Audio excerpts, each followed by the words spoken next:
We choose the Palco unit is it does have a lifetime warranty. And this is a 1301 unit. And there is a difference. If you have a 70 through 78 Trans Am, the area between the dash bezel and the ashtray is going to be a larger size on 70 to 78.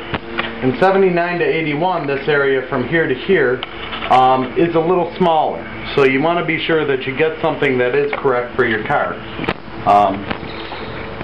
What we're going to do now, and one also thing I want to show too on this, is it does have the simulated stitch line, the correct simulated leather texture to it, and it does come grab bar delete. So if you don't like that Jesus bar on the passenger side of your dash, you don't have to put it in.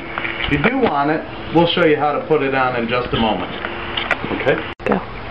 What we need to do, right before we do our test bed here, we're going to do a couple things. First, we're going to tilt down the tilt column. Second, we need to remove the ashtray.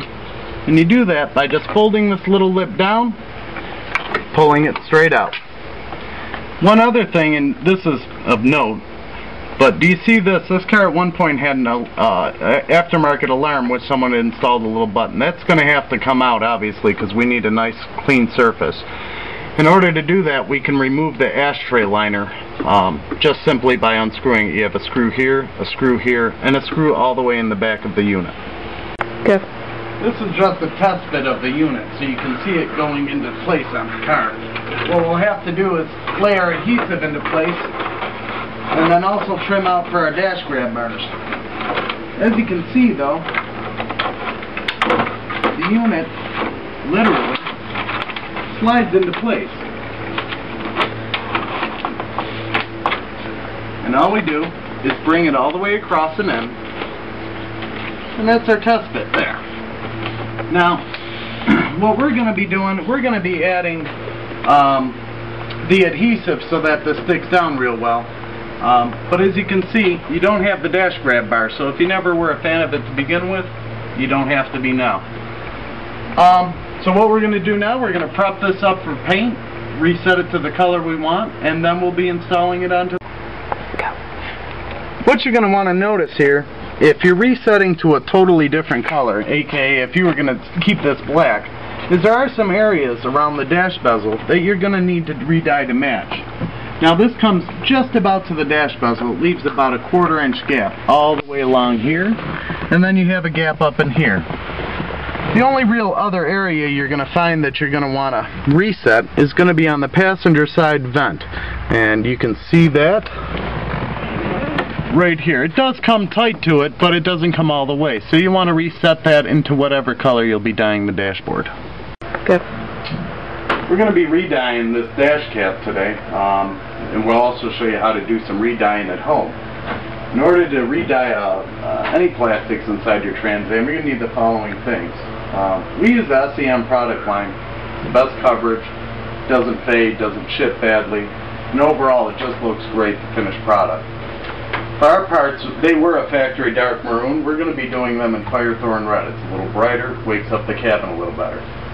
So you need painter's tape, SEM low luster clear, your SEM color, and I always suggest having a good old gallon of some lacquer reducer, enamel reducer, even paint thinner works, just as long as it's automotive grade. Old clothes from yard sales make great shop rides. We're going to be re-dyeing these 3 pieces so that they match our dash cap, and then we're also going to be re-dyeing the dash cap itself. In just a moment here, we'll show you how the process is done. Well, now we have reset our holes on the passenger side for the dash grab bar, and it is just setting in place right now. But as you can see, we've re-dyed this dash cover to the correct color that we wanted, which in this case was Firethorn red.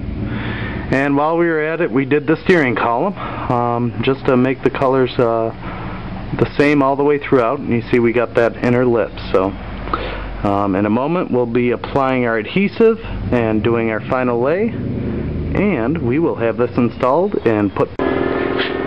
All the adhesive has been put on the dash now, and you want to put it in the obvious areas, the corners, edges, a lot around where the dash actually meets the cowl there. Right around all the edges. Inside of that little dash vent edge, underneath, around the glove box. And now we're going to put the dash. We now have our dash cap installed onto the car. As you can see, we use tape to secure the bottom, which is not the easiest feat to do at times, and then a great trick is to use 4 rolls of paper towels across the very top. This puts direct pressure down onto the dash cap, pushing it down against the cowl. You want to do this because the pressure from pushing down on the windshield will make for a great bond. And as you see, we've reinstalled our dash grab bar onto the dash, and that also helps to secure the dash cap onto the dash and promote a proper bond. So what we'll be doing is we'll let this set overnight. Tomorrow morning we'll do a reassemble and the car will be ready to drive. We now have the cap installed and all of our trim back on. We're actually out at a local cruise night with the car. Notice how it does cut short at that corner by the vent, and what we've done is obviously reset that color to accent it, and it blends in much better that way. But instead of cracks, we now have a pretty looking dash on a pretty looking car.